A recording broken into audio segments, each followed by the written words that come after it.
Hey, What Next listener. Before we start the show, I want to let you know about a story coming up a little bit later. It's from one of our partners, SAP. AI comes at you fast. If you don't get reliable and relevant advice, your business might miss out. Whether you're looking to automate tasks or embed AI in your business processes, SAP can help. To learn more, head to sap.com/AI and stick around for expert advice on how to embrace AI with confidence.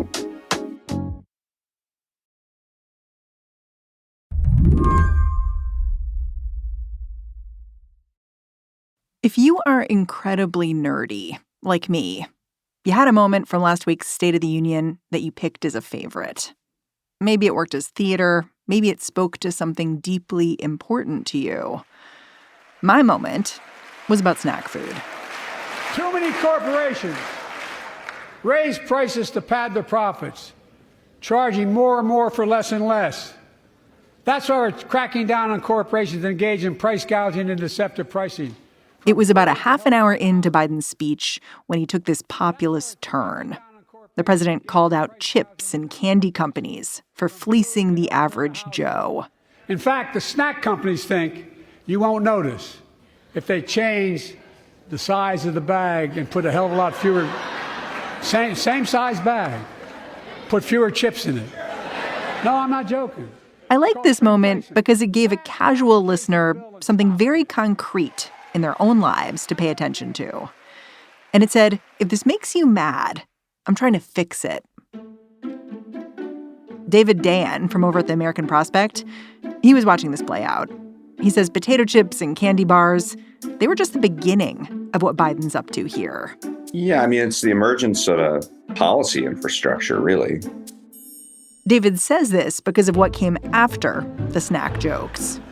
Look, I'm also getting rid of junk fees.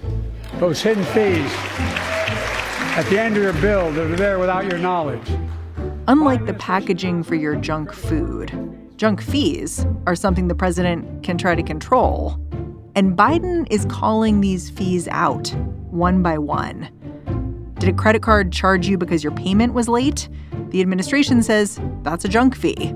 Does your landlord level a surcharge for cable TV or even taking out your trash? That's junk too. Since he came into office, Biden has been cutting down on fees like this, bit by bit. Now that it's an election year, and Americans seem to feel lukewarm at best about their inflated economy, Biden is doubling down on his junk fee fight. Typically, when we think about inflation, we think about, oh, that's the Federal Reserve's job. That's their job to deal with monetary policy and interest rates, and that's the way we deal with inflation. We dial a knob up or down. But this case is saying, well, actually, that knob up or down isn't going to affect whether a bank is using extortionist fees to grab money out of vulnerable people. So we need a different architecture. Do you think Americans are just going to be hearing a whole lot more about junk fees in the next year as the presidential campaign heats up? I think the Biden administration hopes so.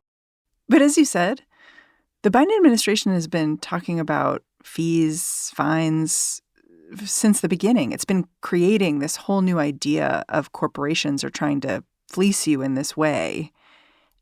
Do you think when goods and services get cheaper for people, if goods and services get cheaper for people because the junk fees are removed, do you think people will look at their bills and say, Joe Biden did that? Well, that's the age-old question, right? I mean, transforming and moving people from saying, hey, finally, I'm not being ripped off to finally, I'm not being ripped off and this person is responsible is a question of politics. Today on the show, why you are about to hear a whole lot more about junk fees. I'm Mary Harris. You're listening to What Next? Stick around.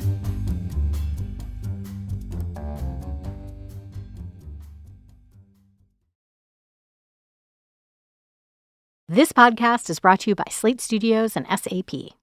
AI is moving so fast. If you don't get reliable and relevant advice, your business might miss out.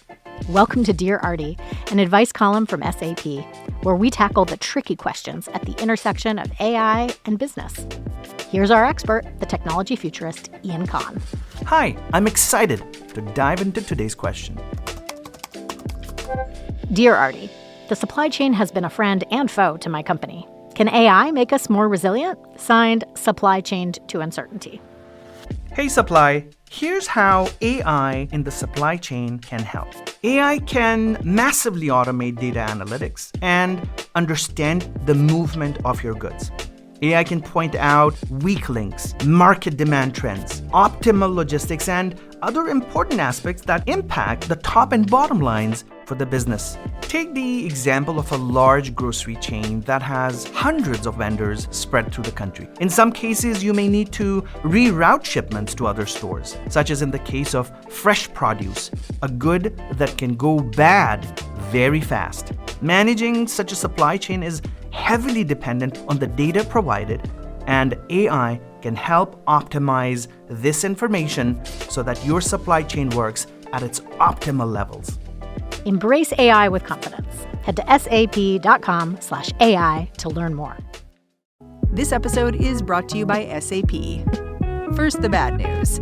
SAP Business AI will not help you generate cubist versions of your family's holiday photos, but it will help you understand which supplier is best to help you roll out your plant-based packaging in Southeast Asia, or identify the training your junior project manager needs to rise up the ranks, or automate repetitive tasks while you focus on big innovations. So you can be ready for the next opportunity. Revolutionary technology, real-world results. That's SAP Business AI. Before we dig in on junk fees, I should say, my husband just started a job at the Consumer Financial Protection Bureau, the CFPB. I wanted to be upfront about that because the CFPB is going to come up a lot in this story. Dayen says the head of the agency even came up with the term junk fees. I mean, these things were not called junk fees until 2021. It was Rohit Chopra, I believe, the director of the Consumer Financial Protection Bureau, that put a name to this feeling of being ripped off. Yeah, because junk fees is like basically a pejorative. So I think it is useful to define it rather than just say junk fees. Right, exactly. So in the CFPB's case, they were talking about bank fees.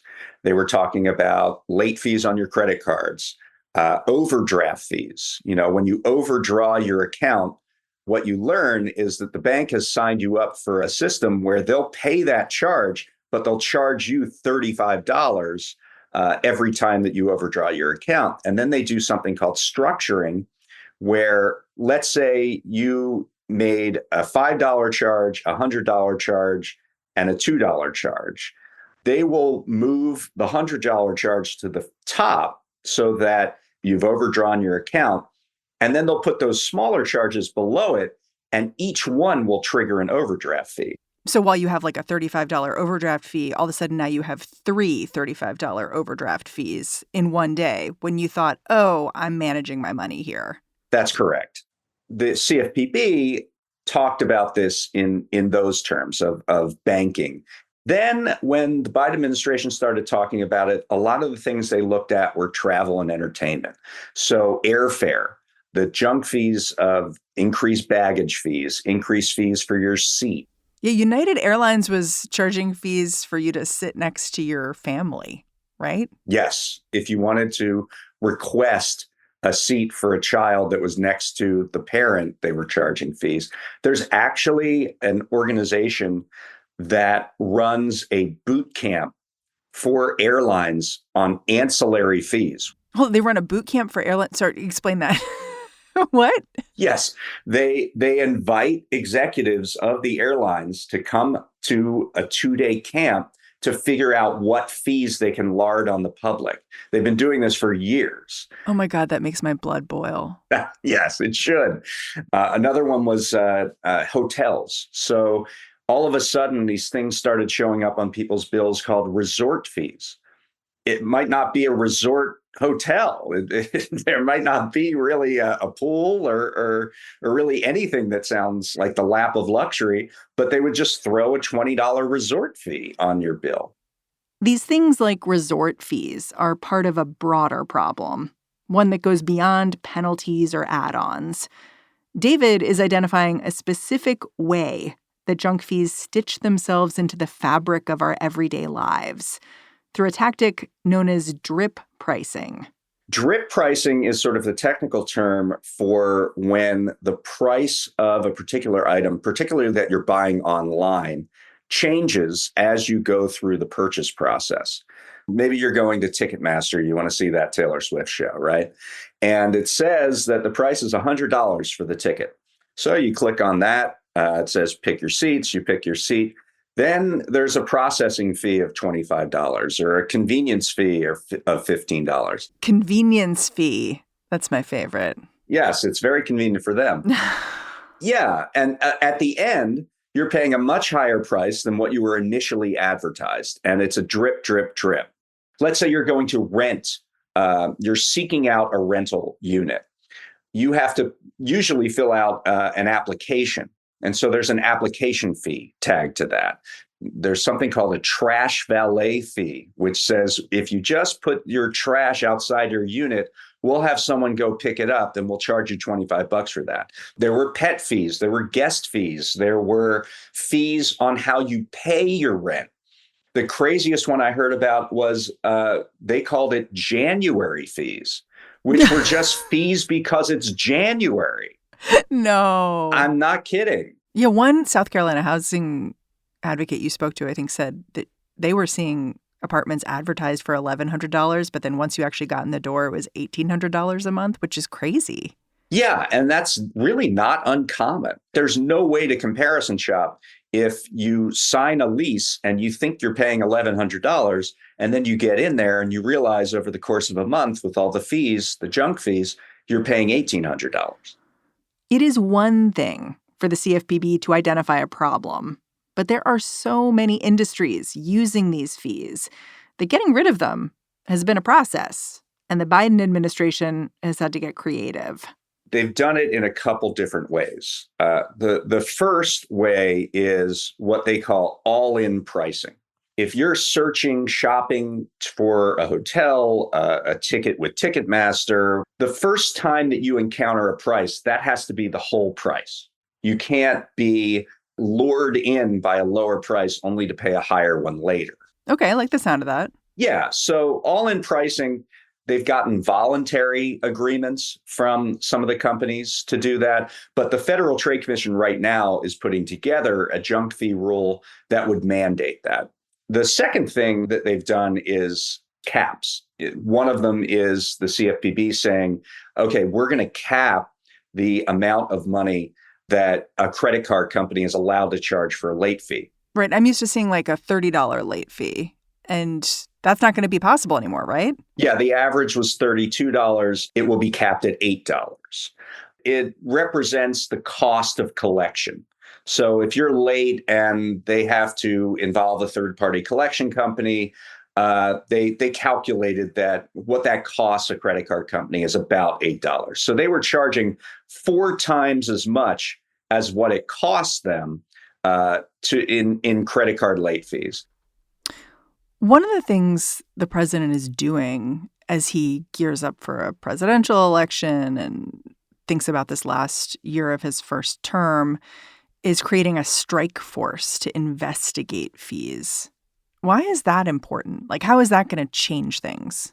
Well, obviously, it's just been launched, so that remains to be seen. But the idea is that a lot of these junk fees and increases in prices are actually illegal under existing statutes.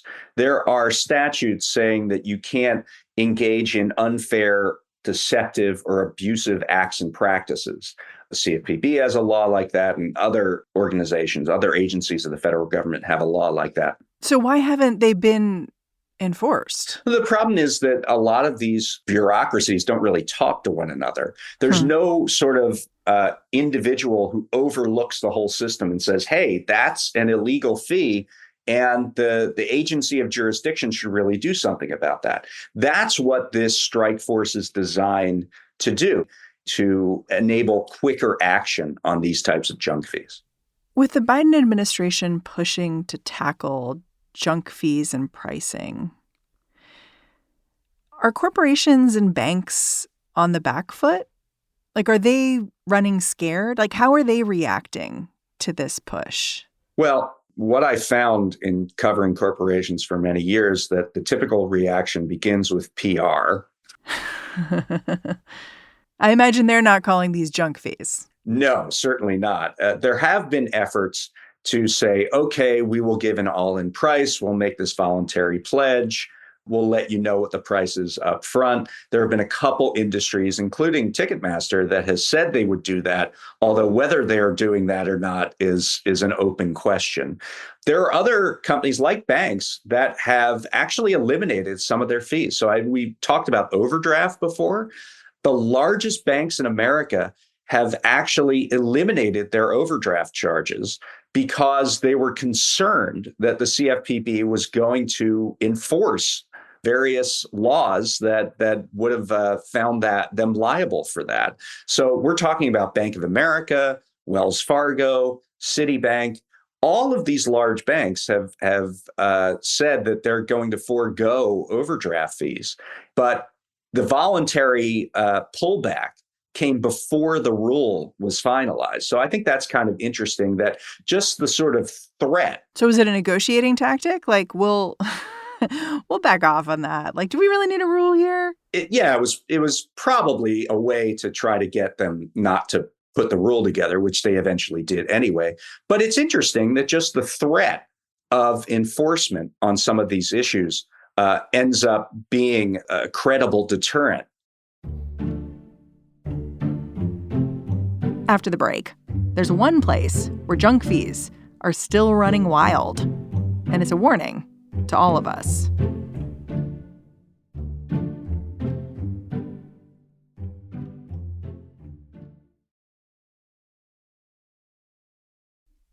In the latest season of Blind Spot from WNYC Studios and the History Channel, join host Kai Wright as he travels back to a pivotal moment in the history of this country.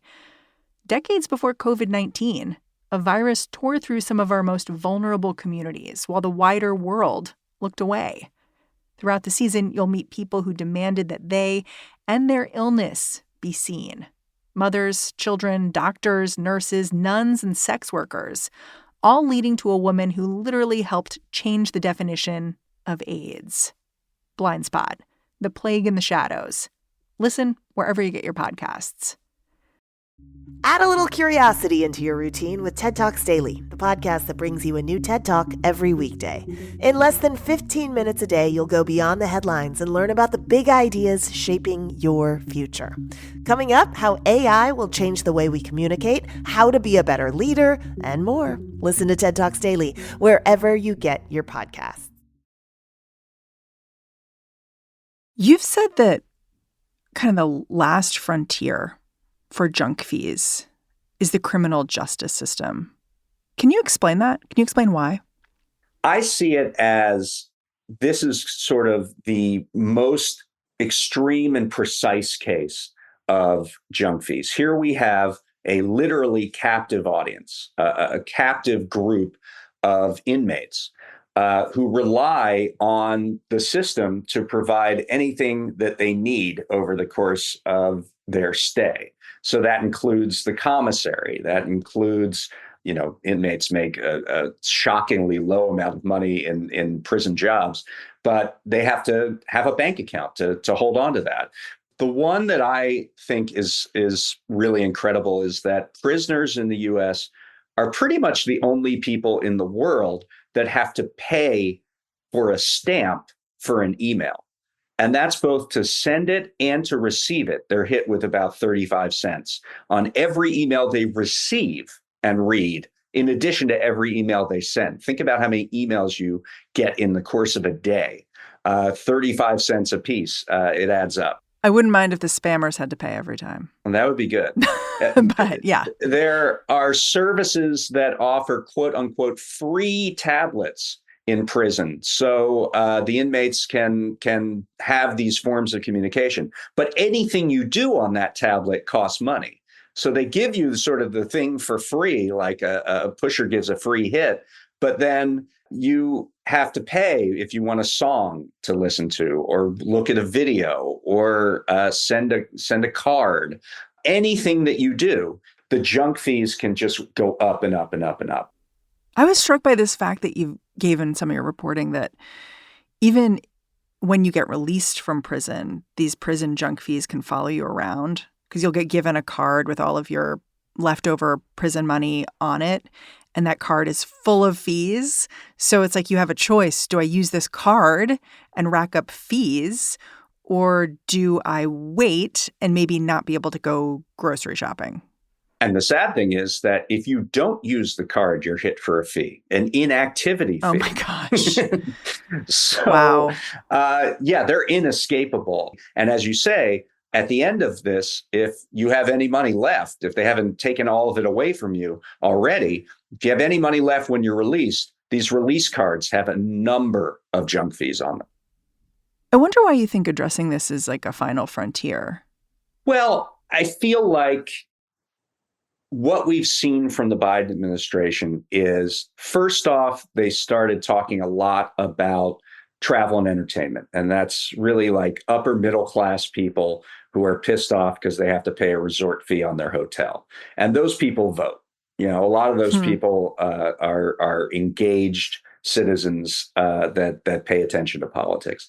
Then they started talking about rental housing, and certainly that affects a large group of people, millions and millions of renters who have been seeing this more and more. So that was reasonable as a political imperative.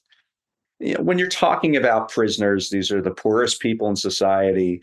Many of them can't vote because they lose rights to the franchise after they leave, as soon as they're convicted. Their families are usually very poor. They vote at lower rates. They are often routinely ignored by the political system. Because it's like, will you address this for these people where the benefit is just that it's the right thing to do? Yeah. And I mean, I shouldn't say that we haven't seen any activity there. Prison phone rates, which were incredibly extortionate, have gone down in many jurisdictions. Connecticut passed a law, New York City, San Francisco, but it's a very difficult climb. I wonder if you think it's important to pay attention to what's happening in this hidden community, the prison community, because it's explanatory in some way. Like, it shows what happens, what kind of decisions banks and companies make when they think they're really protected. Like, it reveals a motivation almost. It certainly reveals a motivation. I would also say it's an early warning. You know, this is almost an experimental lab. We've seen these junk fees in prisons for a long time.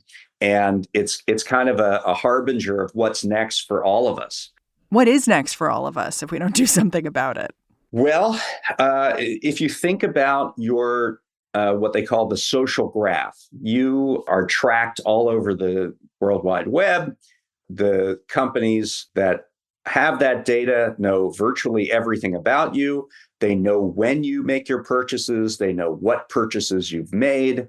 They also have a pretty good sense of how much money you make.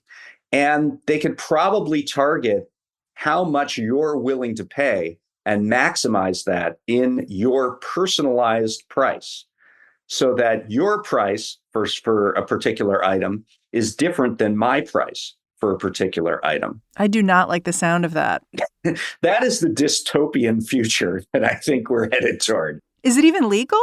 That's a very good question. I think we're going to see a number of lawsuits that are coming out over the next couple of years to see what's happening there. Amazon had a program called Project Nessie, which was an algorithmic program that indeed was intended to raise prices for individuals. The most insane example of this that I know of was a study that was taken, I believe, somewhere in Europe that involved Uber. Now, we know that there is surge pricing on Uber, right? Yeah, I've gotten used to that. But what this study found is that rides were being charged at higher rates when people's phone batteries were low. They knew that that individual seeking a ride was somewhat desperate. And so Uber knows how high your battery is and how low it is, and they will charge more in the algorithm under that circumstance. Those are things that I think fall under this category of deceptive. It's interesting to me that the administration is taking on these junk fees mainly through the Consumer Financial Protection Bureau. And I was thinking about that because the CFPB is under direct threat right now. Like there's a case at the Supreme Court that challenges the right of this agency to exist at all. What does that tell you about how durable some of these changes to junk fees are going to be? Like, can this new way of thinking about fees and fines last if the agency that enforces them is in peril? Well, it tells me, first of all, that the CFPB is an effective agency. Because it's pissed people off. Because the business community is so mad about it, they're saying that it shouldn't exist. Now, we'll see what happens with that particular lawsuit that you're talking about. The CFPB has been under legal threat since its inception in 2010. There have been countless lawsuits over the constitutionality of CFPB's structure, of its funding, virtually everything down the line. They've survived all of those for the most part. And I actually think if you listen to the Supreme Court's arguments on this, they're going to survive this one as well. But they're having to fight pretty hard. There's no question. And who runs these agencies really does matter. The Trump administration's selections for the CFPB did not go hard on overdraft or credit card late fees or junk fees more generally. So, yeah, personnel is policy, as Elizabeth Warren has said. Who is in those positions and what they're willing to do actually matters. David, I'm really grateful for your time. Thanks for coming on the show and doing all this reporting. Thanks for having me. David Dayen is the executive editor of The American Prospect. He's also the author of Monopolized, Life in the Age of Corporate Power. And that's our show. If you are a fan of What Next, the best way to support our work is to join Slate Plus. Go on over to slate.com/whatnextplus to find out how. What Next is produced by Paige Osburn, Elena Schwartz, Rob Gunther, Anna Phillips, and Madeline Ducharme. We are led by Alicia Montgomery with a little boost from Susan Matthews. Ben Richmond is the Senior Director of Podcast Operations here at Slate. And I'm Mary Harris. Thanks for listening. I'll catch you back here next time.